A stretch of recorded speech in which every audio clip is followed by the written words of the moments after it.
Chicago শহর, আমেরিকার শহরগুলো কিন্তু ইম্পর্টেন্ট। আমেরিকা শিকাগো এই জায়গাতে, হ্যাঁ। শিকাগো শহরকে পৃথিবীর সবচেয়ে বেশি মাংস কাটা হয়, মাংস কাটা হয় শিকাগোতে। ওটার জন্য এই শিকাগো শহরকে পৃথিবীর কসাইখানা বলা হয়, the slaughterhouse of the world.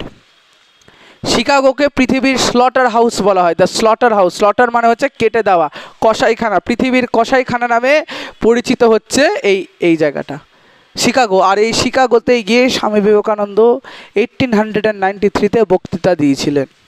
Swami Vivekananda যখন বিদেশে যান তিনি গিয়েছিলেন আমেরিকার শিকাগোতে 1893-তে স্বামী বিবেকানন্দ যান শিকাগোতে, এবং শিকাগো গিয়েতে বক্তৃতা দেন। এবং তার প্রথমে ছিল my dear brothers and sisters of America.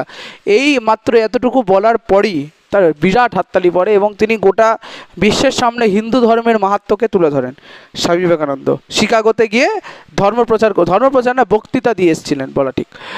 1893-তে তিনি বক্তৃতা দিলেন এবং এর 5 বছর পর 4 বছর পর 1897-এ তিনি রামকৃষ্ণ মিশন প্রতিষ্ঠা করেন। আজকে যে রামকৃষ্ণ মিশন তোরা দেখতে পাচ্ছিস বিভিন্ন জায়গাতে, স্বামী বিবেকানন্দের দান।